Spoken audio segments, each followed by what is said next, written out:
Hello friends, I am back with chapter 6 square and square roots of class 8th। अब आपके पास यहाँ पर किसी भी स्क्वायर की साइड गिवन है तो आप उसका एरिया निकाल सकते हो। तो स्क्वायर का एरिया क्या होता है? Side into side. क्लियर? पास एरिया क्या होता है स्क्वायर का? Side into side. तो यहाँ पर देखिए आपके पास अगर साइड 1 है तो आपके पास क्या हो गया? Area 1 into 1 it means 1 square. Similarly 8 है तो क्या हो जाएगा? 8 इंटू 8 इट मीन्स 64। तो स्क्वायर का मतलब है 2 टाइम्स लिख के उसको मल्टीप्लाई करना। अब यहाँ पर कुछ नंबर्स हैं आपके पास, जैसे आपके पास 1 4 9 16 ये स्क्वायर नंबर्स हैं, इनको हम बोलते हैं परफेक्ट स्क्वायर्स। अब आपके पास देखिए नेक्स्ट टॉपिक है properties of the squares number. तो इसमें आपके पास एक टेबल है 1 से लेके 20 तक के, इसके स्क्वायर्स नंबर दे रखे हैं। जैसे 20 का होता है 400, तो आपको लर्न करनी है। सिमिलरली ये टेबल है 1 से लेके 50 तक के स्क्वायर्स की, ये टेबल भी आपको लर्न करनी है। इन्हीं के ऊपर बेस पे आपके पास एक्सरसाइज स्टार्ट होती है।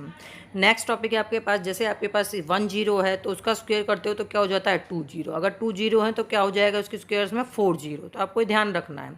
नेक्स्ट टॉपिक है finding of A square of A number. इसमें आपके पास कोई नंबर दे रखा है, उसका स्क्वायर निकालना। तो मल्टीप्लिकेशन बहुत टिपिकल हो जाती है, इसलिए हम क्या करते हैं उसको ब्रेक करके करते हैं। जैसे 23 है तो 23 को हमने 20 + 3 करके लिखा और वहाँ पर a + b का होल स्क्वायर, इसका फॉर्मूला लगा दिया। तो क्या होगा? a² + b² + 2ab। It means 20² + 3 का स्क्वायर + 2 × 20 × 3।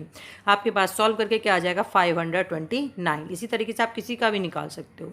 नेक्स्ट टॉपिक है पाइथागोरन ट्रिपलेट। आपको पाइथागोरन ट्रिपलेट निकालना है। तो यहाँ पर ध्यान रखना, पाइथागोरन ट्रिपलेट में आपके पास 3 नंबर्स होते हैं।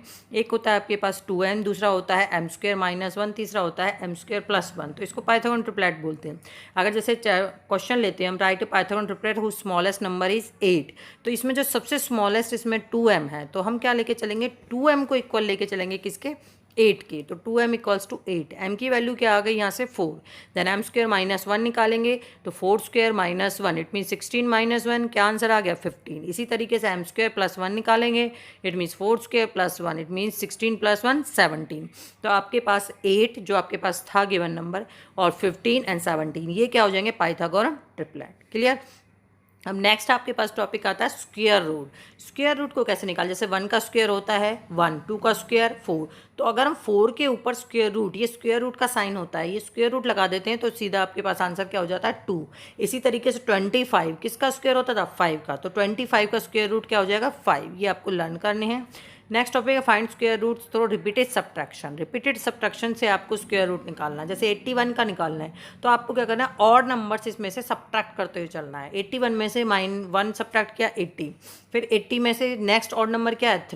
3 को सब्ट्रैक्ट करेंगे 77। फिर आपके पास नेक्स्ट आ जाएगा, नेक्स्ट आपके पास स्टार्ट हो जाएगा 80 - 3 इट मीन 77। फिर नेक्स्ट ऑड नंबर है आपके पास 5। 77 में से 5 को सब्ट्रैक्ट किया 72। 72 में से नेक्स्ट ऑड नंबर 7 को सब्ट्रैक्ट किया 65। इसी तरीके से आप रिपीटेड चलते जाओगे। फिर 9 को सब्ट्रैक्ट करोगे 65 में से 56। 56 में से किसको सब्ट्रैक्ट करोगे? 11 को। आंसर क्या आएगा? 45। 45 में से 13 को सब्ट्रैक्ट करोगे 32। 32 में से 15 को सब्ट्रैक्ट करोगे 17 और 17 में से नेक्स्ट ऑड नंबर क्या होगा? 17 को सब्ट्रैक्ट करोगे 0। अब यहाँ पर आपको क्या करना है? रिपीटेड देखना है कि अब आपको देखना रिपीटेड कितने हैं। अब आप कितने टाइम्स रिपीट हुआ देखो। आपने ऑड नंबर कितने सब्ट्रैक्ट किए? 1 3 5 7 9 11 13 15 एंड 17। टोटल अगर मैं इनको काउंट करती हूँ तो 9 ऑड नंबर्स हैं। तो जितने ऑड नंबर्स होंगे वही आपके पास उसका स्क्वायर रूट्स हो जाएगा। तो आपके पास जहाँ से 81 आपके पास 81 है तो 81 की टोटल आपके पास बैठे हैं 9। तो आपके पास इसका स्क्वायर रूट्स क्या हो जाएगा? 9। इसी तरीके से आप निकाल सकते हो। नेक्स्ट आपके पास है finding a square root through prime factorization. तो आपको कोई भी नंबर है, जैसे 324 लिया, उसके प्राइम फैक्टर्स आपने 7th में पढ़े हैं, वो करने हैं। 2 से स्मॉलेस्ट नंबर से 162, फिर 2 से 81, फिर 3 से 27, 3 से 9 एंड 3 से 9, 3 से 3। अब आपके पास इसके 324 के जो प्राइम फैक्टर्स बन रहे हैं वो क्या बन रहे हैं? 2 × 2 × 3 × 3 × 3 × 3। अब इन पेयर्स बनाने हैं स्क्वायर्स में। तो आपके पास एक 2 का पेयर बन गया, एक 3 का पेयर, नेक्स्ट आपके पास फिर 3 का पेयर है। तो इट मीन्स आपके 3 का पेयर बन गया। अब आपके पास 324 का जब आपके पास स्क्वायर रूट होगा तो 2 × 3 × 3 इनको तीनों को मल्टीप्लाई कर लेंगे और वो आपके पास क्या आ जाएगा? 18। तो 324 का स्क्वायर रूट से आपके पास क्या हो जाएगा? 18। इसी तरीके से आप औरों का फाइंड आउट कर सकते हैं। नेक्स्ट आपके पास टॉपिक स्टार्ट होता है यहाँ पर finding square roots by division method. तो डिवीजन मेथड के लिए आपको क्या करना है? जैसे हम एग्जांपल लेते हैं, मान लो हमने एग्जांपल लिया 729। तो डिवीजन मेथड में हमें क्या करना होता है? पेयर्स बनाने होते हैं, पीछे से स्टार्ट करना है। तो 29 एक कंप्लीट कंप्लीट पेयर हो गया। उसके बाद 7 आपके पास आ चुका है, वो एक कंप्लीट पेयर, 7 सिंगल पेयर आपके पास बनेगा। तो यहाँ पर आपके पास देखेंगे 7 किसके स्क्वायर में आता है, आपको ऐसा नंबर लेना जो इसके स्क्वायर में आता है या उससे कम होना चाहिए। तो 2 का स्क्वायर जब हम करते हैं 4 आता है और 3 का स्क्वायर 9 ज़्यादा हो जाता है, तो हमने 2 का स्क्वायर लेके चले तो 2 2 जा 4। अब 7 के नीचे 4 लिखा, आपने इसमें सब्ट्रैक्ट किया 3 आया।